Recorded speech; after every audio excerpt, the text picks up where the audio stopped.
고통의 문제. 이 유비의 큰 장점은 인간은 주로 자신을 위해 개와 교제한다는 이를테면 사실에 있습니다. 즉 인간은 주로 자신이 개를 사랑하려고 개를 길들이는 것이지 개가 자신을 사랑하도록 길들이는 것이 아니며 개가 자신에게 봉사하도록 길들이는 것이지 자신이 개에게 봉사하려고 길들이는 것이 아닙니다. 그렇다고 해서 개의 유익이 인간의 유익에 희생되는 것은 아닙니다. 그 유일한 목적, 주인이 개를 사랑하는 것이 성취되려면 개도 그 나름대로의 방식으로 주인을 사랑해야 하며 개가 주인에게 봉사할 수 있으려면 주인도 또 다른 방식으로 개에게 봉사해야 합니다.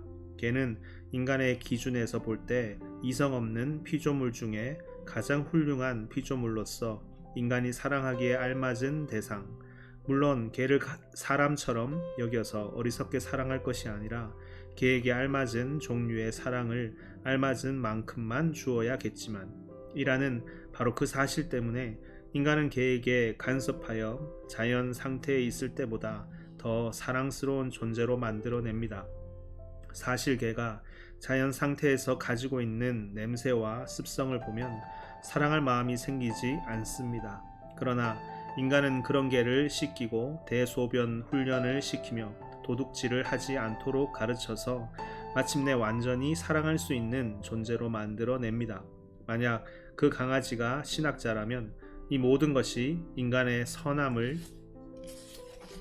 심각하게 의심하게 만드는 과정으로 보일 것입니다.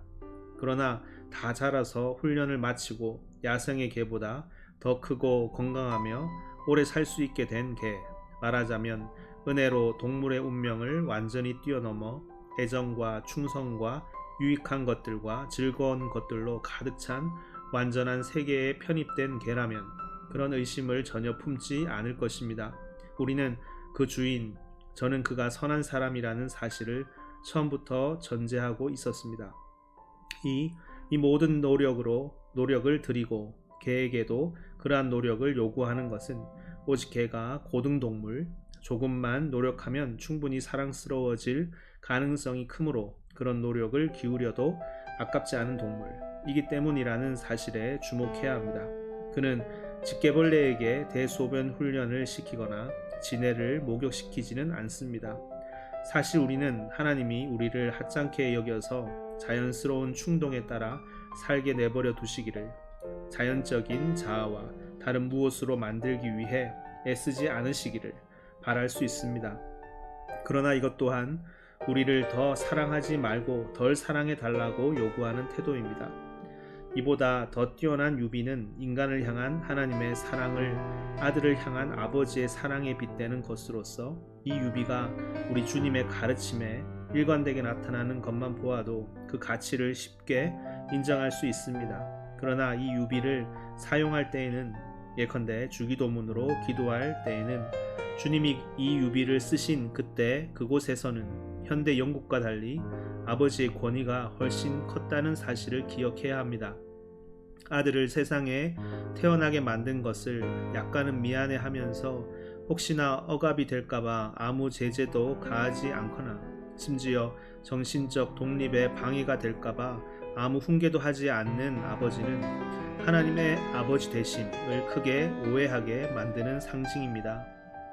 저는 아버지들이 고대 시대 때처럼 큰 권위를 갖는 것이 좋으냐 나쁘냐에 대해 말하려는 것이 아닙니다. 아버지 되심이라는 개념이 그 말씀을 처음 들은 사람들에게 무엇을 의미했으며 그 후 몇백 년 동안 같은 말씀을 들은 사람들에게는 또 무엇을 의미했는지 설명하려는 것일 뿐입니다.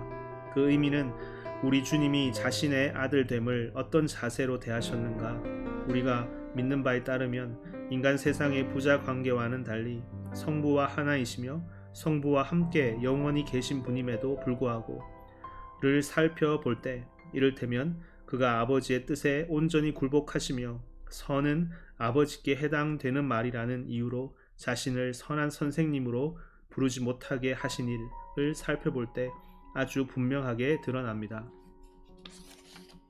이 상징에서 아버지와 아들의 사랑은 본질적으로 권위를 가진 자와 순종하는 자의 사랑을 가리킵니다.